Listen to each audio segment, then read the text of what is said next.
circumstance to go. Leave me,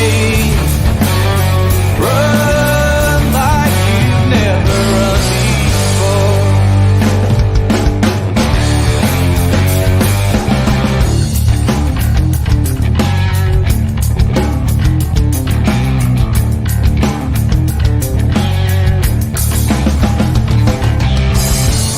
A voice from the underground, giving room to breathe, not be drowned.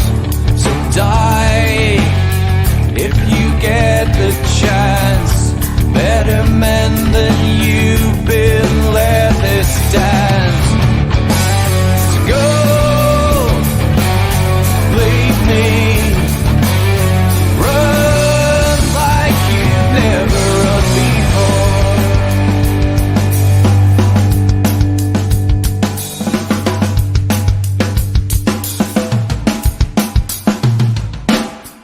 I have seen the worst, and there is nothing left for me to hate, so I can lay me down, my brothers, on the ground. I bled today until Coyote comes to raise me up and carries me away. To go,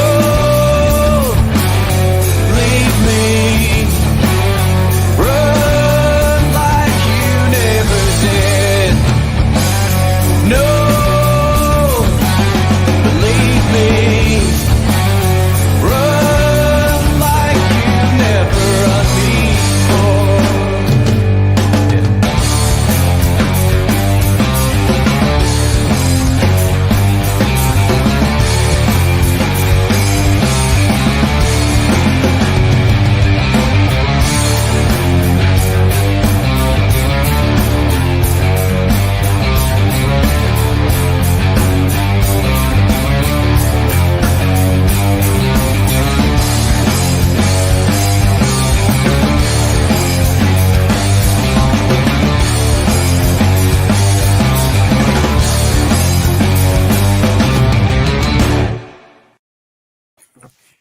Hello, everybody. Good evening. Welcome to the Scottish Rugby podcast brought to you by the Scottish Rugby blog. I am Cammy Black. It's the fourth episode of our British and Irish Lions specials that we're doing during the Lions tour. We're coming up to the first test this Saturday. It was all going swimmingly. I had a really nice podcast schedule all mapped out for this week. So tonight we were going to speculate on who's going to be picked for the test squad. That'd give us 2 clear days before they actually announced it. And then we were going to do like a live reaction afterwards to talk about the test squad. But then everything's been messed up because they brought the squad announcement forward and it's been leaked. So that balls that up. So we're going to limp on regardless. And there's been a fair bit of news swimming about anyway that we'll talk about. To join me in dissecting the news, we have Ian Hay. Good evening, Ian. Hello, Cammy. We've got Johnny McGinty. Hello, Johnny. Hello, how are you doing? We've got Craig Manson. Craig, who's very generously joined us tonight, given some of the news we're going to be talking about. Good evening, Craig. Thank you, Cammy. Nice to see you. Hello, everyone. And to balance things out, because I couldn't let Ian and Johnny just have lots of fun, we've brought Rory along, just kind of like to give Craig some backup. Hello, Rory. Hello. Have I got to be serious? I thought Craig and Johnny were both talking about Edinburgh, and I could just go back to pretending that I know what I'm talking about. When Johnny talks about Edinburgh, nobody listens to him anyway. All right, that's fine. Designated fun sponge Rory there. Yeah, that's me. Just tear and stop us getting sued. See, I could have using the word fun sponge would have segued beautifully into our previous sponsors, but I'm not going to bother with that because they're not our sponsors anymore. If you want to watch us live, we are currently live on YouTube, Twitch, Twitter, and Facebook. If you want to listen to this podcast without adverts, you can sign up to our Patreon at patreon.com/. Scottish Rugby podcast for £3 a month. That also gets you exclusive content and access to our super secret social media group. Good evening to everyone watching live with us as well. We've got Andy Loam with us, regular viewer / listener. Good evening to Andy. If you want to jump in with any comments tonight, we'll pick out some of the best ones to chat about as well. We'll start with what I'm going to call Coxit. Coxit. It sounds nice. I like the way it almost rolls off the tongue. Sound like your backbone. Sponges. It's the pain in the arse, Craig, and that's it. So Richard Cockerill, rather surprisingly, although looking back on it, maybe inevitably has left Edinburgh. It's a mutual parting of the ways to allow him to pursue other opportunities. Craig, we've talked on the podcast before about your views on Richard Cockerill and maybe whether or not Edinburgh were progressing under him or things had slowed a little bit. Was that a surprise to you? The last time we talked about it, I said there's something going to have to change. And I actually thought it was going to be someone below him because he had a contract through till 2023. So I thought it was somebody else that was going to go. But obviously, the man himself has gone. It does just mimic his Leicester Tigers sort of exit, although it was in a shorter time than his time at Leicester Tigers. But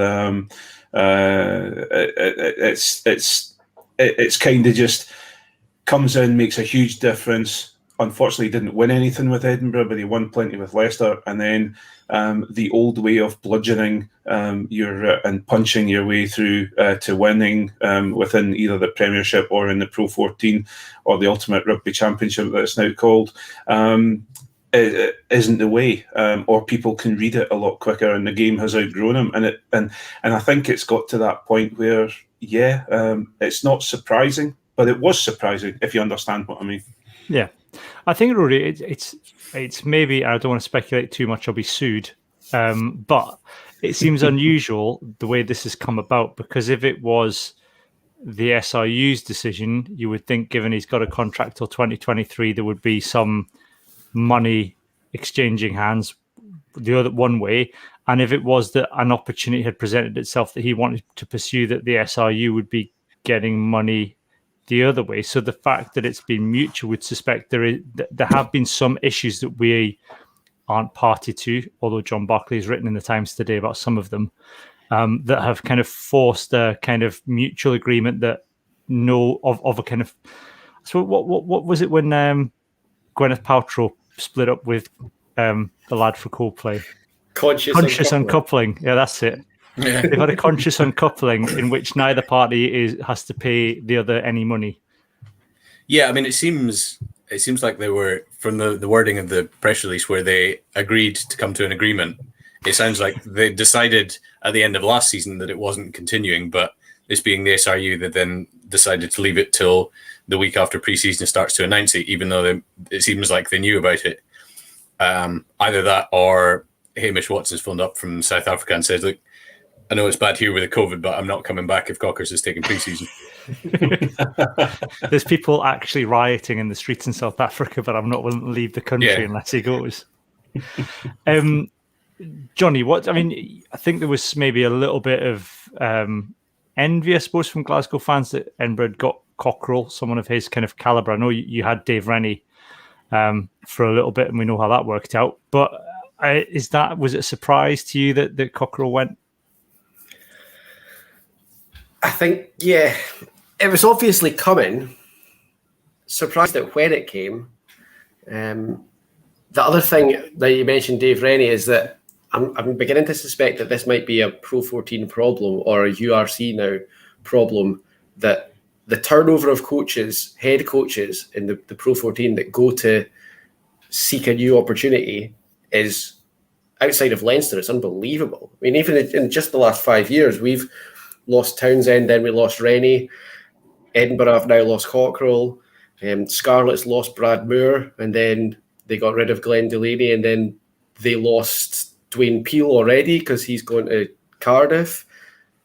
Corrit lost Pat Lam to the Premiership. It just seems to be that most top coaches see the Pro 14 as quite a quick stepping stone. And I think the league as a whole needs to have a think about what they're going to do about that, because we can't keep up with that turnover of coaches all the time. It's almost like you need to get the World Health Organization in to declare a pandemic of pursuing other opportunities. Ian, I mean, maybe that. I mean, we've talked last week about the Jay-Z's takeover of the URC and the way that's going. So maybe if this does become the coolest, greatest rugby union league in the world, then that might help. But it's not. It's maybe not helpful that it's another coach gone and. Well, as well as the cool, it's going to bring the cash. And, like Johnny said, it's a stepping stone. He was talking about coaches. We just need to think about all the players that Glasgow in particular have lost. There's just not enough money to keep people in. As long as they're getting progression, whereas we don't know exactly what's happened with Richard. But, obviously I've sat on a lot of press conferences last season, and last season was unprecedented circumstances. But no, he seemed like he was happy enough, and he did quite often say he was building a project. But professional sport, it is what it is. It's a results-based business. And last season, Edinburgh were, I think, statistically the worst. They were the second worst team behind Treviso, who then went and bloody won the Rainbow Cup. So it was a bit of a surprise. Treviso, who are actually technically now better than the British and Irish Lions, because they beat South Africa. Bulls beat South Africa A. South Africa beat British, Irish, and Lions. But who beat the Bulls? Bennett and Treviso, greatest team in the world. Yeah. Get them playing the Crusaders. That's it. Craig, John Barclay wrote in the Times today. It's behind a paywall, but we'll talk about what he said anyway, which he was fairly damning about Richard Cockerill. I think he kind of said he was positive in the kind of turnaround he'd made at the club and instilling values, but that the blood and thunder had continued, and players hadn't been given a chance. And he kind of gave a couple of examples of like Rory Darge, who've gone elsewhere and done well for themselves. I think when John Barclay left, there was a kind of perception that it was all John Barclay kind of throwing his toys out the pram, and maybe it was him that hadn't been able to kind of adjust to the Edinburgh way of working. But reading that article, and now given the way that Cockerill's time at Edinburgh's come to an end, you do wonder whether or not there have been issues behind the scenes that we haven't been aware of. There has to be something there. When Barclay left or retired, we all kind of rolled our eyes and thought he's going for clickbait with some of his comments that he made when he retired, because he was looking for a job. But then you see Matt Scott, who was performing incredibly well with Edinburgh, moving away and saying he didn't want to go. We then talk about two British and Irish Lions who have signed for Worcester, when we're paying big money to keep Jamie Ritchie in a long-term contract within Edinburgh. Now, obviously, Jamie Ritchie is an SRU project player, but on the other side of things, if you're going to pay good money for Mish and for Jamie Ritchie, you would expect him to be keeping Duhan, keeping Rory Sutherland, who are both incredibly high performers for the club. So there was something going on, and then we started talking about how even when we had all of our superstar players back, the attack was so blunt, and we were the soft underbelly of Edinburgh was being exposed on a regular basis. There was something going on, and let me clarify my point. He's done a huge amount for Edinburgh. He's really taken Edinburgh and turned them upside down, shaken them until they've actually seen sense and got on with the job. The problem you have is that, as you say, no leadership group. It's all Cocker's way or the highway. That's not going to survive in the modern day professional rugby setup. Yeah. So Rory, who's next then? Because we did a fan poll earlier in the week. Mike Blair came up kind of resoundingly top with 64%. Then it was Roddy Grant, John DL, and Callum McRae who's got interim charge. I think it's probably damning of Duncan Hodges' chances that he hasn't been put in temporary charge, given he's been given the reins previously. There was a couple of other shouts in kind of the comments of Ben Ryan was one who I think was interviewed previously before Richard Cockerill. Sean Lanine, someone suggested, but that's maybe the horse may be gone on that one. So I don't know what's your kind of take on who should take over. I mean, I think Mike Blair is a pretty obvious candidate. The issue quite often with the SRU in the past has been it's been the fairly obvious candidate, or they've just kind of grabbed one off the scraped one off the insides of Murrayfield from somewhere. So I mean, and Callum McRae taking over would be, nobody would really be surprised by that. Or someone like Mike Blair or John Dale being kind of shunted sideways from another position. Kind of proving the old "it's impossible to get fired" sort of from the SRU thing. I mean, but at the same time, when they did announce Cockerill and Dave Rennie, everyone was like, "Wow, those are ballsy signings. That's the sort of thing we want to see." So they might go for that. I guess it depends how much cash they've got and who's out there. I mean, there's a few guys who've mentioned on Twitter. Someone like, say, Jason O'Halloran, who's got a kind of more of a back attacking play remit. Someone like him, maybe, but I mean, whether he'd be interested, I think he probably interviewed for it at the same time as Ben Ryan and Cockerill did. Whether all those bridges have been burned, maybe Jim Mallender fancies taking over. I don't know if he's enjoying whatever it is he's doing at Murrayfield. I don't know if Jim Mallender enjoys doing anything. Yeah.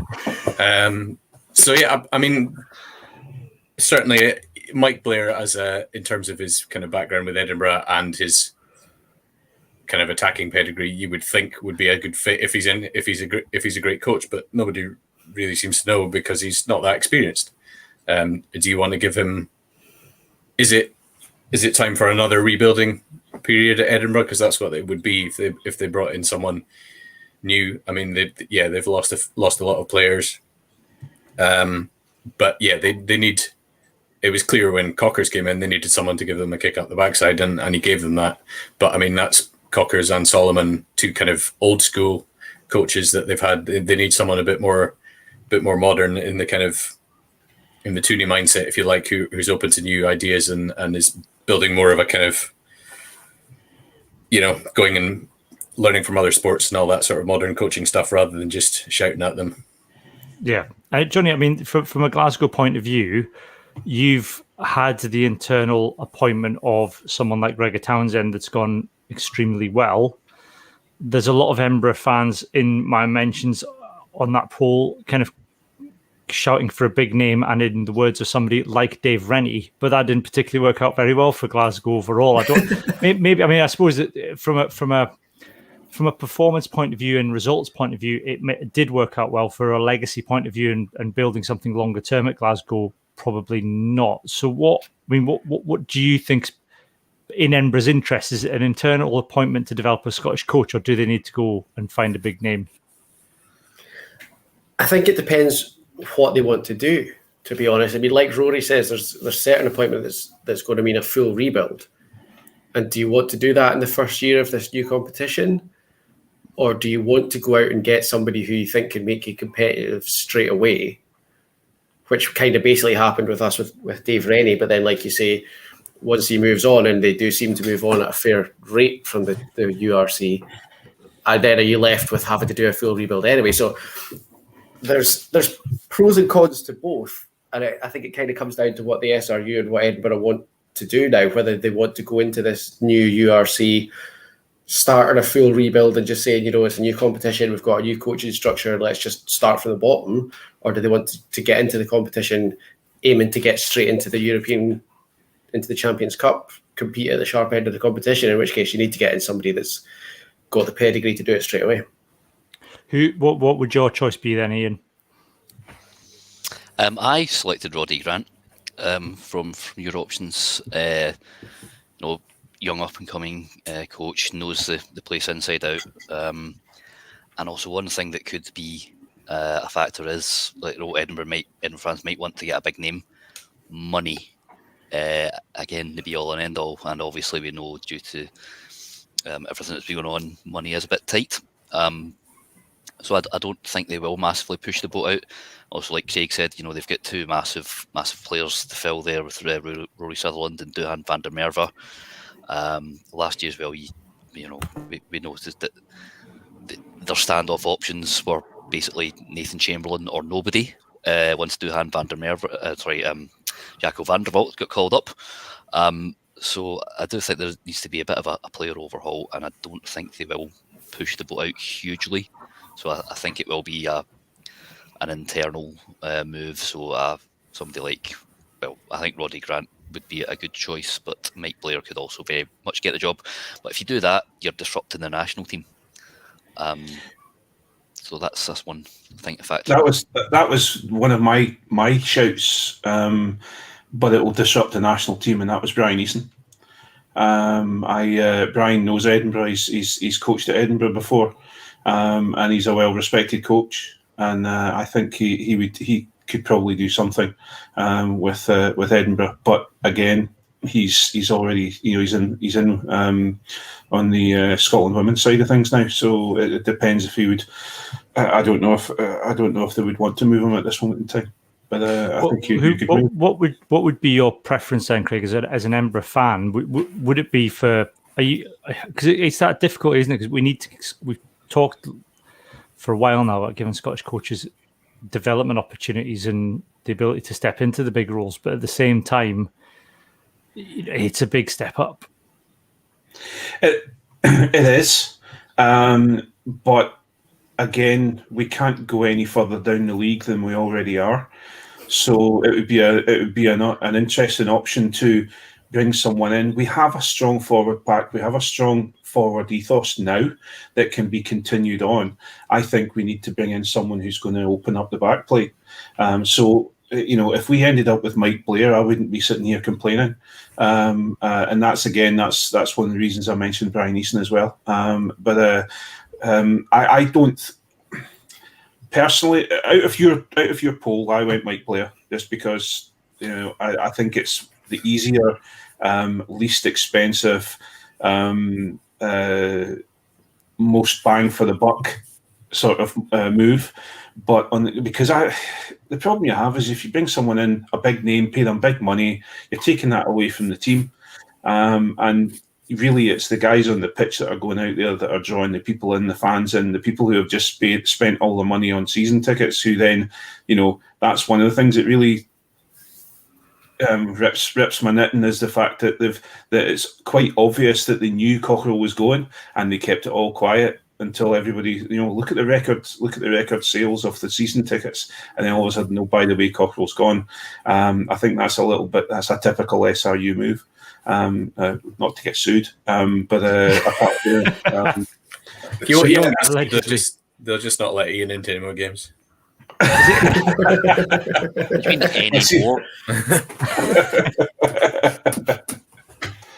yeah, I think if ideally, I'd love to get I'd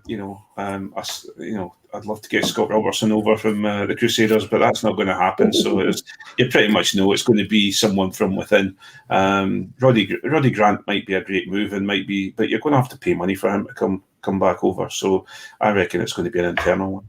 Yeah, we should just also just have to mention Jake White, because this is a vacancy in rugby. So we just. I was just going to say Jake White. Jake White and Wayne Smith maybe. Wayne Smith, yeah. Anybody else that has to be linked with a role in rugby anytime one comes up? Eddie Jones. Where's Finlay Christie when we need him? Yeah, I thought he was going to come in riding on the back of Ben Velikop. Come on. I take it Kingsley Jones is just going to Skype in for anything we need him to do it in. That's it, yeah. Special consultancy. I saw somebody suggest Sean Hawley, and I couldn't for the life of me understand where that came from, because I don't think he's coached recently. He's more recent. I mean, if you want someone to come in and do the after dinner entertainment, you're probably going to upset Bruce Aitchison. But he's been doing a lot of comms and singing. Bruce Aitchison for Edinburgh head coach. There we go. I mean, similar. You got similar kind of hairstyles. They should have just. I mean, they could have probably could have done is gone full Stalin and just said, hushed up that they'd sacked him and just shoved Bruce out there and then said, "This is got to put on an English accent." instructed Premier Sports only to shoot him from a distance. From a distance. Yeah. Get an actor in to voice him. Get him to bend down a little bit. So that's Cox it, as I'm calling it. We'll have more on that, no doubt, and more debate depending on when Mike Blair's inevitably announced as the new Edinburgh coach in a couple of weeks.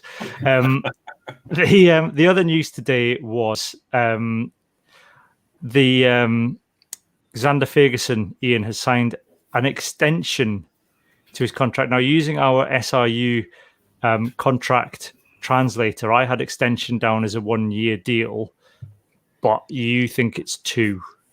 Yeah, they said long term, I think, did they not? Yes, the release email certainly. Anyway, I think on the on one of the platforms said long term.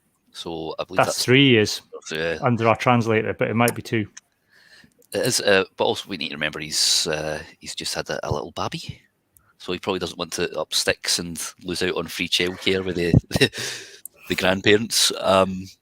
But obviously it's a good thing for us to sign him back, because we've been hemorrhaging big name players. He's now a Lion, of course. Now, I'm going to be cynical for a minute, Johnny. And obviously, Xander has been coming to the end of his contract for a while and there's been no news. It's interesting that it's been announced towards the end of the Lions tour, where Xander hasn't maybe made as much of an impact as other players. So you wonder whether or not it's an element of, well, the other offers on the table either haven't transpired or haven't been attractive enough to kind of entice him away from the comfort of Glasgow. I mean, comfort in the nice way, you know, that like Ian said, he's just had a young baby and you'll have family nearby. But you wonder whether or not he was holding out to kind of see whether or not, you know, things worked well from on the Lions tour, and you know there were some bigger offers on the table. Yeah, that's obviously worked for us, hasn't it? So it's pretty cynical, but it's hard to see past it when you lay it out, especially having just watched Sutherland do basically the exact same thing.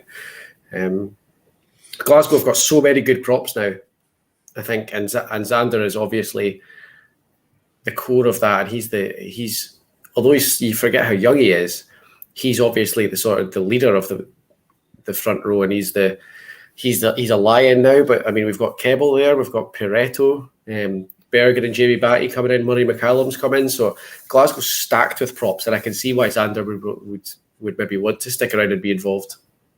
Yeah, I mean, I suppose we're being a bit cynical, Rory, but it's actually nice. I mean, we should be happy, I suppose, that the SRU are kind of keeping big names around when, like Johnny was saying, you know, Edinburgh have hemorrhaged Duhan and Rory Sutherland of late. Yeah, I mean, I think there were some rumours that Xander had some interest from France, but maybe it was like a Hugh Jones thing where the team that were interested in him got relegated or something, and he decided he didn't fancy that. I mean, to be honest, I think someone with his level of natural aggression, you know, French D2 would be like a perfect kind of training ground for him. If he wasn't a British and Irish Lion, obviously, you know, he's. But I think I'd love to see Zandbags tearing it up down there. But yeah, I think it's a good move to Glasgow that they can retain him. If he moved to D2, he'd have to put a brick in the Zandbags.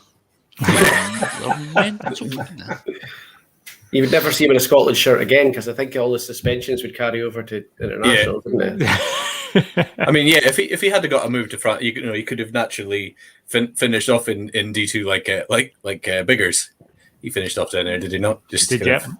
So you know. Yeah, he gradually fought his way down the French leagues. I think it would have been good for him to scrummage against, you know, playing in the French top 14 would certainly have done his scrummaging some good. I mean, he's already pretty useful, but that would have just been a great sort of proving ground for him, and would definitely have helped Scotland.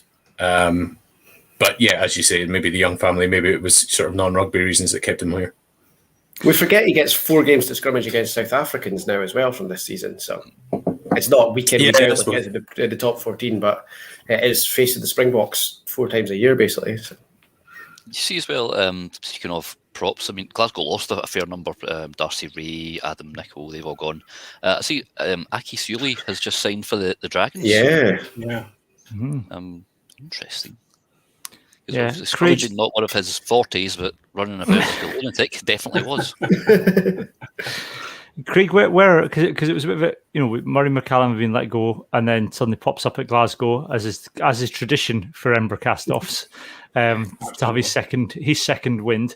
Do you think that Richard Cockerill kind of maybe having plans to leave has maybe left Edinburgh a bit sparse up front in the scrum? Well, yeah. Now that because Murray McCallum was always a stalwart of the team. He was always around. He was always there. The problem you have is he never really got a lot of game time, and that was pretty poor for the guy. He's a decent scrummager, and he did okay. I think with Suz going, I think we are looking a little bit kind of. There's a lot of weight going down on the shoulders of one younger South African and one aging South African who is halfway out the door. So we'll have to see where we are. We've got a couple of front rowers coming in, but I just don't know. The problem is I think we're all a little bit at sea now with Cockers. Everyone kind of trusted that Cockers had a plan.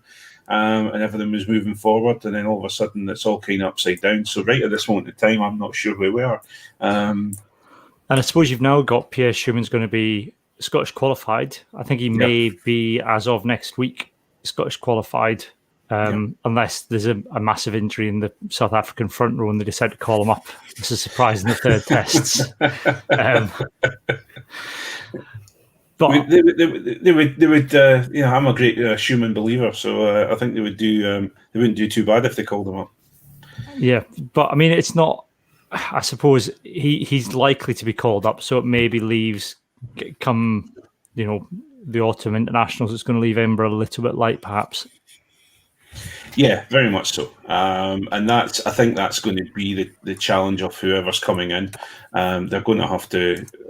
They have to. Well, unless Schumann goes down the route of Van der Vault, where he gets a cap and then he's kind of left off the bench for someone left off the team sheet for a fullback to come in and play at 10. I really don't know. I worry about what they're going to do with Schumann because I think he's committed himself a little bit too early to Scotland and saying, "Look, I love it here. I love being here. I love being in Edinburgh. I love everything that's going on around here." And then all of a sudden he gets one cap, and then he's kind of left on the sidelines. Yeah, I mean, Sandy Smith, formerly of the podcasting blog, does his own blog, which is the Borough Watch. If you want to go on there, he's got a squad depth list on there. So the loose head, you've got Pierre Schumann, Bowen Venter, and Sam Grahamslaw. Yeah. Then on the tight head, you've got WPNL, Leroy Atalifo, and Luan de Bruin. So I suppose you get down beyond those first two choices, Rory, and it's looking a little bit sugary for Edinburgh. Full disclosure, I've only heard of Schumann and Nell out of that lot from peripheral passing interest in last season. I thought Grahamslaw was something that you bought instead of coleslaw in Waitrose. Could be. The depth is going to be an issue, but then maybe that's something they're looking at to make a signing. But again, not having any idea of who the coach is going to be, They need to sort that out quickly so that they can, if they're planning to sign anymore. Ironically, Murray McCallum, who can play both sides, would have been a useful person to have. Absolutely, yeah, absolutely. Maybe he'll come back. He's only on a 1-year deal. Maybe the new coach will manage to lure him back if he has a good season at Glasgow. But he might just be absorbed into the Warrior Nation. I'm thinking. Sorry, Johnny. There was, I've forgotten his name now, but there was a Scottish qualified prop played against the Lions. Nathan Macbeth. Yes. So you never know. He may be if he's not on target for a Springbok cap, he might get. Are we sure this isn't another case of someone being ginger and with Mick in the surname and just typing the Scottish? Or is he actually genuinely Scottish? I think he's age, doesn't he? Yeah. He played for under-20s. Yeah, right. For both. Yep. Oh, he was that lad, wasn't he? I remember that he was the lad that they brought over from South Africa for the under-20 tournament once, didn't they? And he played a couple of games that went back. I remember him now. Yes, big lad. Yeah. So who knows? We'll watch this space. Martin Bell says Graham Slaw is a well-known brand of particularly green coleslaw, only available in the Greater Hawick area. Macbeth is coming to Edinburgh. No, we don't know, Martin. If you know more than us, let us know. I'm gonna have to Google it now. We'll have to Google it. One just tiny little bit of news before we move on to the main thing we're going to talk about tonight is Jade Kunkel's back and signed for Harlequins after going off to be a firefighter in London. She's obviously done a training and returned to rugby, which is wonderful to see and be wonderful for the Scotland women's team when the competitions start up again. Right, we're going to go on and we'll do this now. It's the legally mandated Lions chat. The legally mandated Lions chat. We've heard so much about it that it makes us sick, but we've still got to chat about who Gatlin's gonna pick. Right, we're going to talk about Saturday's Lions test, but by the time most of you are listening to this, it'll be completely irrelevant because they moved the team announcement. So the plan was to record this a couple of days beforehand so people would have a chance to listen. And then we would be predicting our Lions 15s, and that would be a bit of fun. But I said 10 o'clock tomorrow, I think the team gets announced. So it's all pretty much moot, our discussion. So two things. First of all, we've got the leaked Lions team that's been linked to the Times. More on that later. And then also we'll then just do our own kind of 15s based on the tournament so far for a little bit of fun. But we'll talk maybe talk about the leaked team to start with.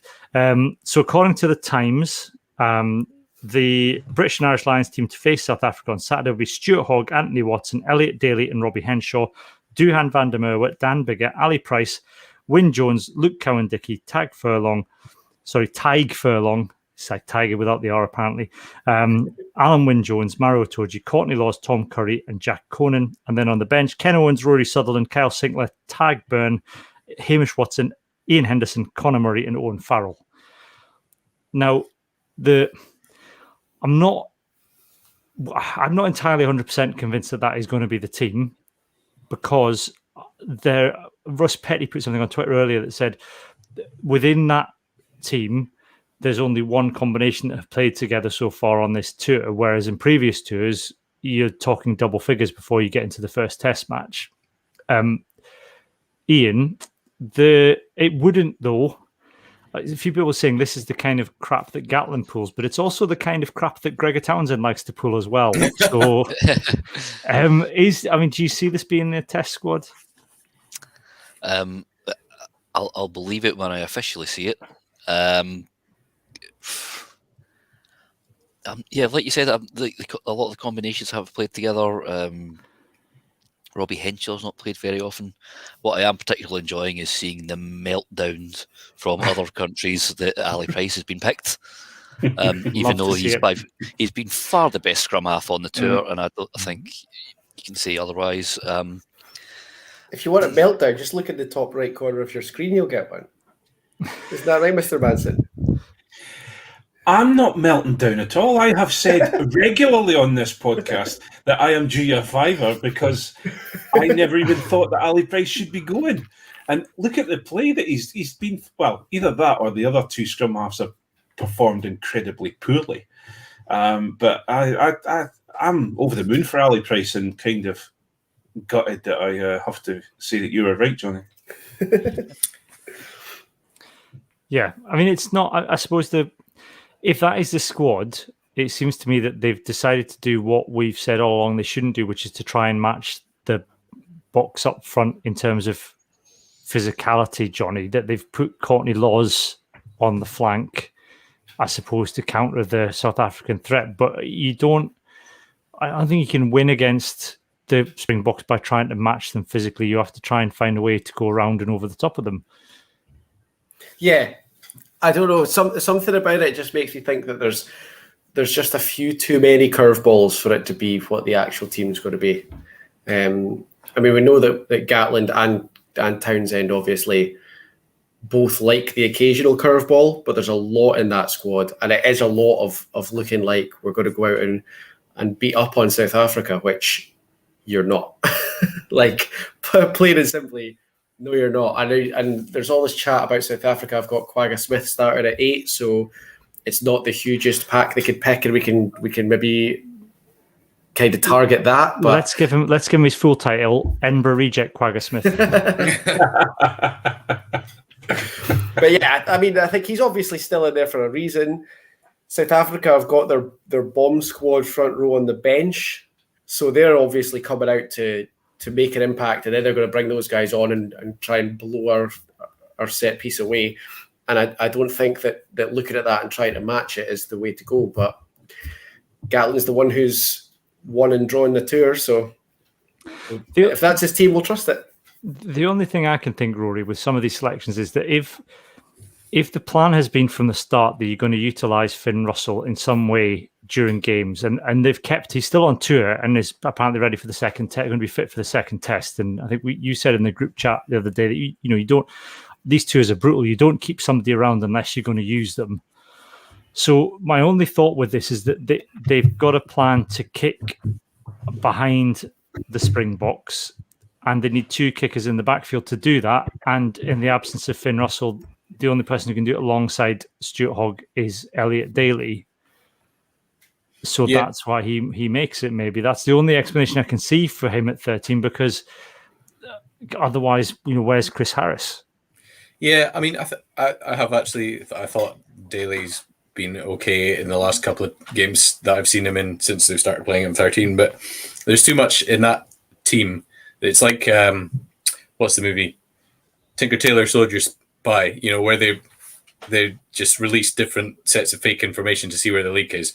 I reckon they've agreed the team in the team meeting, and then Gatland's gone, I've been listening to the Scottish Rugby podcast. I've heard about this thing called the Toonie Tombola. Gregor, give us your 5 alternate teams, and we'll leak them out, and we'll see who's a snitch.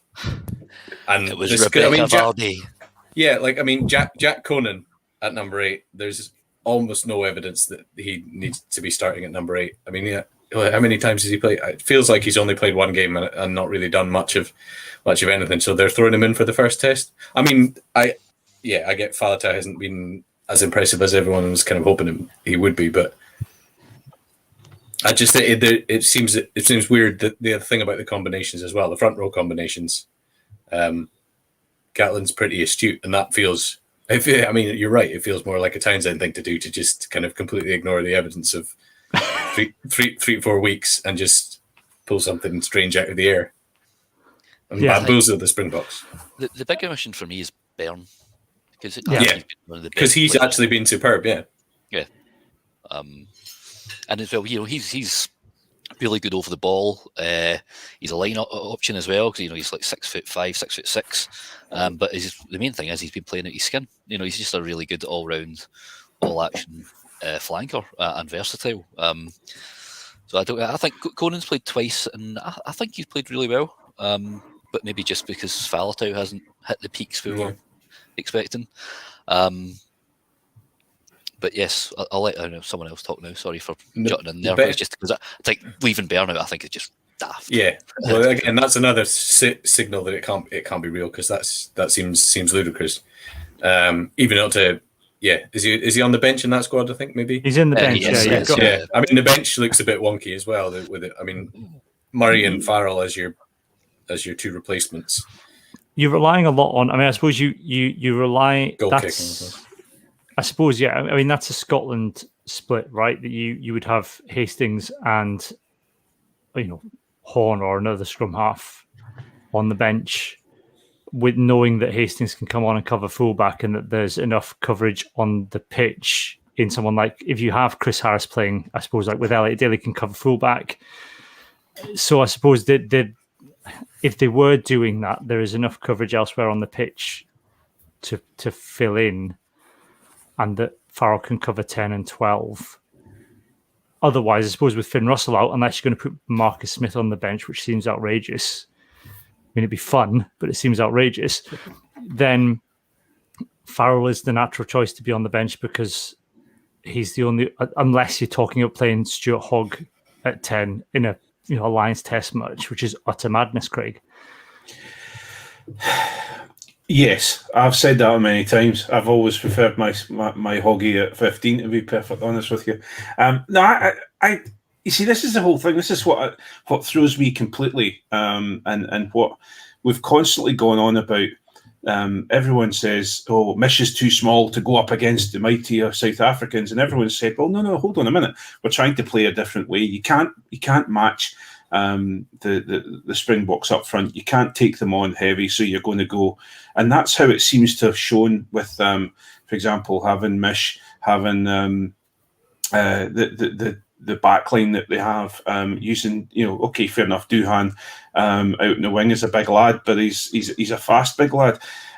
But so the 6-2 split on the bench is one that's throwing me slightly, because I would have thought it would be nicer to, well, for me, it would be better to see Conor Murray, Marcus Smith, because I thought he did an incredibly good job, and then Daley on the bench as well. So you've got your 10, you've got your 12, you've got your 13, you've got your fullback all covered, and your 9 covered, and drop Ian Henderson, and then you would have Courtney Laws on the bench, have Ty Byrne, and Hamish Watson starting with Conan at the back. So that was my, that's how I would have, if they were going along this line of we're going to try and beat South Africa a different way, then that's what I would have expected to see a little bit more of, rather than putting a big load of big lads on the pitch, Yeah, Martin Bell says in the comments, he says, wait for this to come up, loads of mobility in the Lions' 3 forward replacements suggest they plan to keep the pace up front very quick throughout as they move the box around for 80 minutes. Harris' mission is a scandal, I'll give you that.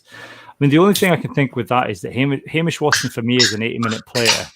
So, I'll give you that if there's somebody better than Hamish Watson, by all means, Mish off the bench is a useful weapon, but Hamish Watson isn't somebody that fades during matches. He gets, he'll get you a turnover at 80 minutes plus 1 under the posts. So I don't think you lose anything by starting Hamish Watson and playing him for 80 minutes compared to bringing him off the bench late in the game, Rory. Nope. I mean, yeah, you can see why there's a kind of argument for Curry in there, and it's tricky. Does Watson actually, because he pretty much only plays 7, is he versatile enough to be on a bench? Maybe with a 6-2 split, he is. They've got the luxury of having an extra open side. But yeah, it does seem a bit. You're not going to beat South Africa up, so why try? And the worry is that if you try and your forwards try and beat South Africa up, then South Africa beat your backs up, and you've only got 2 replacements on the bench. Yeah, but then we end up with I Hamish Watson at 13, which is what we all want. That's the dream. Yeah, or Ali Price on the wing again, Mark and Cheslin Colby. That'll be fine. Johnny, what were you going to say? Yeah, my bench would be a 5-3 split, because I can see the theory and the attraction of a 6-2 bench if you're someone like South Africa or England who's going out to beat people up and you're going to bring on another fresh set of forwards and you're going to do it again. If you're going out to smush people, then a 6-2 bench makes sense. If you're the potential smushy, which we are in this situation, you want to have as much cover as you can possibly get, and like an extra back can make all the difference. We saw it. We've seen it on this tour already, when we'd gone out with a 6-2 bench and ended up short of backs. Went out with a 7-1 bench, which admittedly wasn't through choice, but we've ended up shuffling people around and playing them out of position, and you can't really do that in a test against the Springboks. So personally, I'd have a 5-3 split. But who would be your preferred 15 then, Johnny? You want my whole 15? Go on then. Hang on, I wrote it down. So he's been bombarding me all for the last 6 months with this. He's been looking forward to it. Suz, Ken Owens, Tyke Furlong. I've got Adam Beard, Maro Itoje, because I wasn't sure about Alan Wynne-Jones. And Adam Beard is the defensive weapon against the Springboks set piece. He's the line-out stopper for a start. He's the maul stopper. He is the best defensive lock I think we've got against the South African set piece. And then I've got Tyke Byrne, Mish, and Faletau. Because I think you're right, Faletau's been quiet, but you don't see how good he is until you see someone else do it. If you know what I mean. Yeah. So I think we'll see Conan do it and then go, well, actually, Faletau is quite good. Yeah. Yeah. Well, what's your kind of forward pack compared to that then, Craig? Have you got anyone different in there? I would have put Almond Jones in instead of Adam Beard. I think if they're going to fly him out there, they're going to use him. I think he knows what he's doing. I agree with Johnny with Suz. But did you put Cowan Dickey in, Johnny? No, I've got Ken. I would put Cowan Dickey into the front row. At Hook. I've got Cowan Dickey on the bench. Yeah, I think he has performed. In fact, I would say he's probably going to be the bolter for the Test series. I think he's been an absolute fantastic, or the star. I think he's had a fantastic set of games. And then I was kind of thrown. I would have rather had. I'm a Conan fan. I would have Conan in the 8 instead of Faletau. And then I would have had Byrne and Watson. Yeah. Ian, any differences to those? I started Wyn Jones at loose head. I've got Cowan Dickey as well. Also, and not just because of his name, I've got Ian Henderson starting alongside the Choji at lock. And then my back three was Byrne, Watson, and Curry at 8 as a wee curveball. I can see the argument for playing Curry and Watson together. As well, like one of the things with, Henderson is. I saw somebody said that Henderson was soft on Twitter, and I was like, would you actually say that to him? And if you did, how many teeth do you think you'd have left?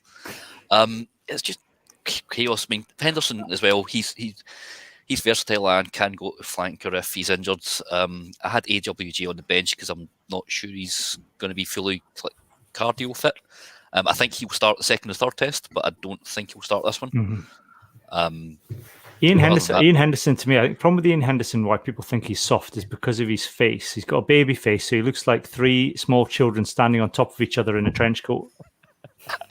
Films. As well, I think that's a wee bit more mobile as well, because like you were saying there, how you don't want to smash people off the park. Conan, I think, is very unlucky, and that he's basically just a flat out 8. So I've got Faletau on the bench because he can also call up blindside. And my front row bench was Owens, Sutherland, and Kyle Sinclair. Okay, Rory, any differences to those? Not really. I'm kind of torn between George and Cowan Dickey in the hooker, just because some of Cowan Dickey's tackling techniques scare me a little bit. But then I kind of picked Farrell at 12, and there's only really room for one of them in my team, so I'm going to probably go for George. But other than that, Sutherland, Furlong, Itoje, Alan Wyn Jones, and the Byrne, Watson, Faletau back row. Yeah, same as most of the lads. What then, Ian? Your kind of give us your backs. I've gone Hogg, fullback. Josh Adams, because this league side doesn't have Josh Adams anywhere, and I think that's a bit mental, seeing he's top try scorer in the tournament. Chris Harris Sean Maitland. Tommy Seymour, I mean. Robbie Henshaw at 12. I picked Duhan, Bigger and Price. Just because how can you leave Duhan out? It takes more than one player to tackle him every single time, and that just opens up. You know how space is key now in winning in rugby matches because defences are so well organised. He can, if you can clear out straight after him, he's going to make you space by just stomping all over people. And then my back on the bench, I had Conor Murray, Marcus Smith, because he's been fun. And also he's, because he does have actual real pace as well. If you bring him on late in the game, whether you're chasing it or if South Africa are chasing it, he can transition quickly and throw a little bit of flair. And Liam Williams I had on the bench as well, just because he can do wing and fullback. Yeah. Johnny, your backs? Exactly the same, except I've got Anthony Watson instead of Duhan. Just purely because I think he's he's better under the high ball and he's a better kicker. And I don't like this narrative that Duhan's not good under the high ball, because he is, but he's a bit. If he gathers a high ball in the backfield, he's a bit one-dimensional, and admittedly that dimension is he's going to power ahead and take 4 or 5 South African bodies with him. But Watson might run, might kick. He's just got a bit more flexibility, I think, so he gets in for me ahead of Duhan.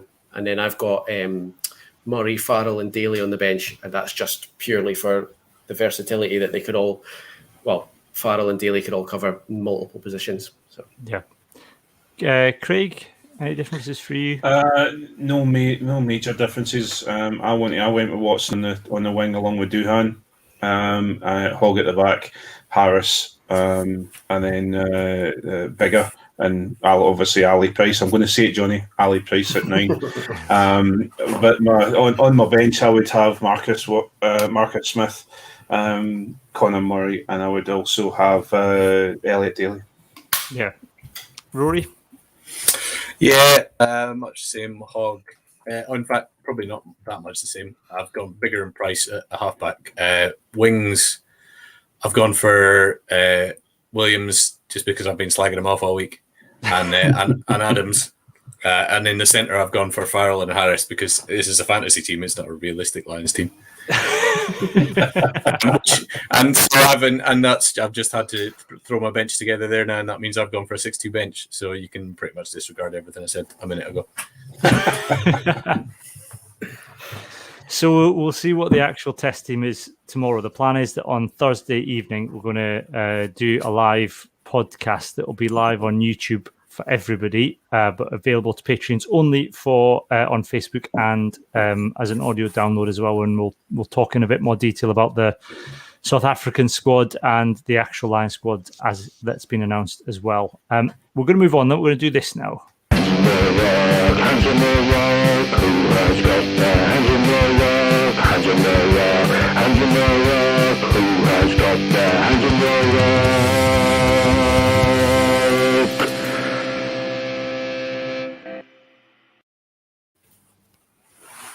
Yes, it's Hands in the Ruck time. It's our Any Other Business section of the podcast. And we've had one in on the email. You can email us podcast@scottishrugbyblog.co.uk. This is from Peter Duncan.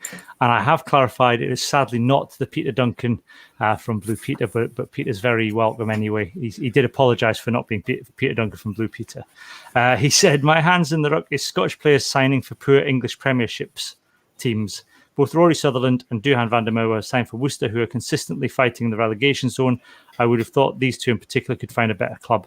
Is this due to the promises of a club on the rise or difficulties finding a club due to England qualified quotas? I want to see Scotland boys challenging for trophies just to see how good a move for Exeter has been for Hoggy and Johnny Gray. Johnny, what's your take on that? Do you think do Scottish lads need to set their sights higher before they jump ship and south of the border? I think it's probably mostly due to the fact that Duhan's been paid 15% of the entire SRU wage budget by Worcester, if I'm perfectly honest.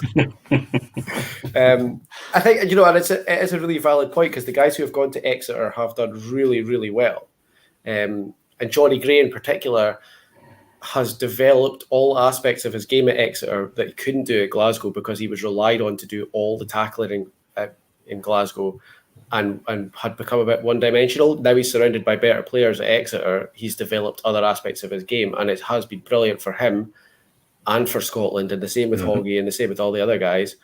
But not everybody is going to get to a championship challenging quality of team, unfortunately. And all of the English teams pay a lot more money than we can. So if Duhan's going to get that sort of chunk of cash to play at Worcester, it's hard to argue with his reasoning, I suppose.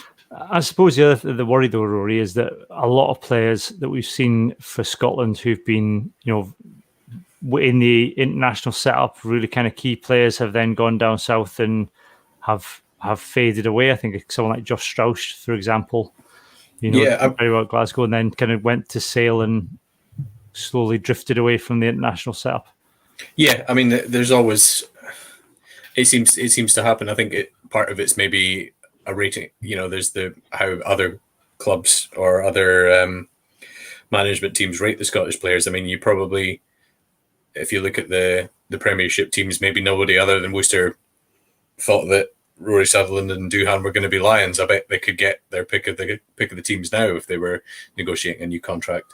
I think, in the past there's been issues. I mean, looking back to the likes of Chris Patterson, we all thought he was amazing up here, but then he kind of went down and was fairly kind of medium at Gloucester. And I think it takes a lot of hard work for some of the Scottish lads to kind of get the respect down there, because for years some of them weren't that great, and so they were kind of having to go off slim pickings. But we're starting to see now guys, Hugh Jones getting a good deal with Quins, and it was Quins he signed for, wasn't it? Yeah. Guys, things like that. We're starting to see the players Finn getting a big contract in France, earning yellow Lamborghini money. I think it's the guys are starting to get that bit more respect, and I think that was maybe just if Sutherland and Doohan were trying to get out from under at Edinburgh, maybe that was all that was on the table at that point. Although you can see the obvious attraction of a guy like Doohan for any club really, but for a team that struggles to win games, the difference that he can make tries out of not very much. You give him the ball at close range, and you're almost guaranteed. If they're a team that gets into the 22, gets into the 5 meter zone, but it's quite often not coming up with points. A guy like him can make the difference because he did time and time again for Edinburgh. That would suggest that Worcester are moneyballing this. Yeah. Craig, I mean, is it a worry for you that we keep seeing players kind of disappear down south to clubs and maybe fade away a wee bit? For me, it's probably a 70-30 split. You want to keep all of our players up in Scotland playing for the two teams that we love, and we want to see them out and drawing the crowds, etc. But you also want them to go and experience more different rugby to bring it back for Scotland, and actually to improve Scotland's results. And I think that will happen. Doohan's a different situation. I think Doohan's just gone for the money, and he's gone through, both him and Suz, to be perfectly honest, have gone through a fairly tough time of it, and they realise that their careers could be over with one swift boot to something. It's just one of those situations that can happen. So I think someone comes along and Worcester are rebuilding and are spending money. So they've I think they've moved at the right. They've taken the opportunity when they could, but it's going to happen. I think we are seeing our Scotland players moving to clubs down south and then also to France, and they're creating a difference, whereas they maybe didn't beforehand. But certainly now, I think it's a career progression is the wrong word to say. I think it's good to get further experience. Yeah. Ian, I'll start with you then. Your hands in the ruck this week. I don't actually think of anything, just everything. It just the Twitter echo chamber. Lions team selections. Yes, yeah. Even though I tweeted one myself, just as somebody'd end up asking eventually. One thing, I believe this was one that was submitted to the Hugh Dan fans. It might have been Martin. The sort of preemptive rage of Scotland fans about the team before it's even been selected. So, obviously we've discussed some of the guys that we want in there. I think a few of us picked Chris Harris, but it's better than Nout, and we had Nout for the last 8 years basically. So, can we just take a chill pill here? And this is the thing. It's a ridiculously good set of players to pick from. We can go, all right. I mean, I really like Elliot Daley as a rugby player.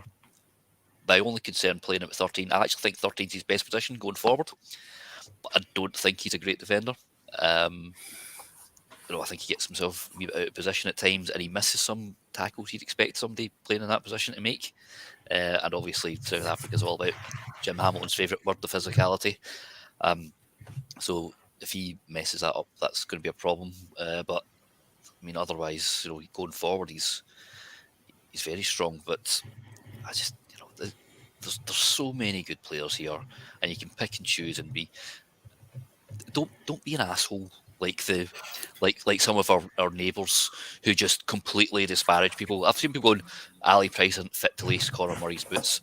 Well, Ali Price, Conor Murray only had like 2 good games during the Six Nations, and there were plenty of Ireland fans saying that he should be papped. I mean, Jameson Gibson Park even started a couple of times. I think Murray was maybe struggling with injury the first game or so, but then he came back and he wasn't that good.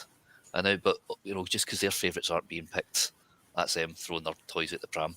I even saw somebody saying, "Oh yeah, I can't wait to see Colby step in Doohan again." They've not been on the pitch at the same time. You have what? Maybe he remembers it from schoolboy South African. Yeah, I was like, what? I was going to bring back. Like, was this in a uni game you saw like 10 years ago? Speaking of a bit of Scottish fan, Johnny, maybe we should talk about your hands in the ruck. Mine's a bit more general than that, and I don't know if people are especially precious about the Lions or if my jokes about the Lions just aren't funny, but 4 or 5 times probably in the last few weeks I've tweeted something that I thought was mildly entertaining about the Lions and got just everyone telling me I'm being very un-Lionsy. You can't say that.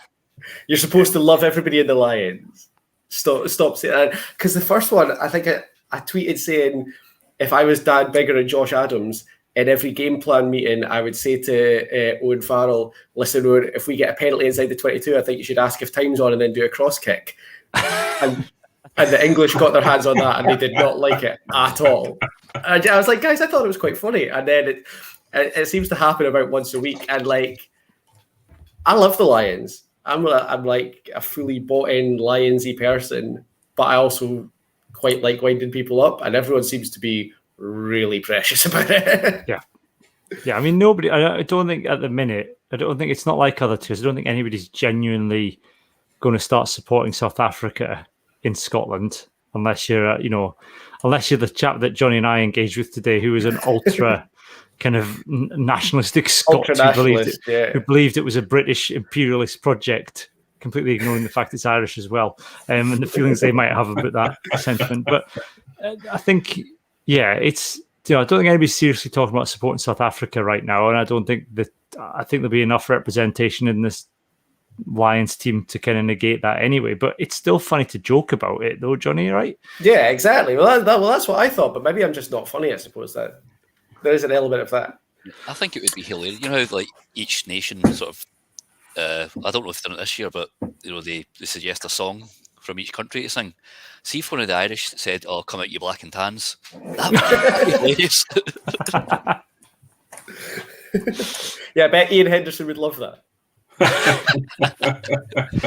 The three children that make up his body would be. Craig, your hands in the ruck.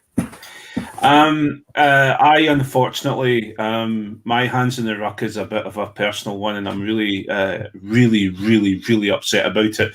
And that is having to agree with both rugby royalty in the comments section of Johnny McGinty and Stephen Jones, who have both said Ali Price should be starting at 9 at the test for the test squad, and I had to agree with them, and I'm really, really, really disappointed that. Well, stop clock, Craig. Stephen Jones, just every time he just breathes on a mic makes me angry, and to have to agree with him is just doing my head in. So that's my answer. The only thing I can think of, it was a moment of clarity between glasses of port. It was either going and seeking help, or it was that Ali Price was the starting 9 for the Lions. Joe, it was one of the two. I was just hoping that they were going to. So some of the South African authorities were going to break down his door, because he keeps advertising on his podcast, etc., that he talks on, that they're breaking the non-alcohol embargo in South Africa, and keep that such and such brings me a bottle of wine and such as, and I think. Get in there with the big long sticks and start rattling them. He is to rugby what Katie Hopkins is to international relations. So send him home, deport him like the deport Stephen Jones campaign starts here. Craig, stop winding him up. Like, he listens. Inside, man. We've had a review from him. I think You're the last one standing. Come on. I'm not blocked by him yet, which is He hasn't blocked me astonishing. either, but then I've not engaged with him on Twitter because I can't be just I bothered. didn't either. No. Didn't you? Damage's fault. No. I think he just Oh, right. heard about me saying what they wrote on his Wikipedia page, and that's it. yeah. Man, don't shoot the messenger. All right. I just made a reasoned point about Hamish Watson versus. I can't remember who it was. It was the last two, and I just said something really mild about Hamish Watson, and then he blocked me. Speaking of, is Quagga Smith too small to be playing for South Africa? Since they've picked him at 8. Too small to be playing for Edinburgh. Edinburgh reject. Yeah. Edinburgh reject Quagga Smith. Rory, your hands in the ruck. We've pretty much covered them all. I mean, I'll just add Matt Dawson to the list because his Lions 23 was hilarious as well. But as it is kind of any other business, I don't know if any of you has anyone not seen the latest Lions video on YouTube. Not yet, no. Right, if you've not seen it, then can you guess who Rory Sutherland's best mate in camp is? It better not be Owen Farrell.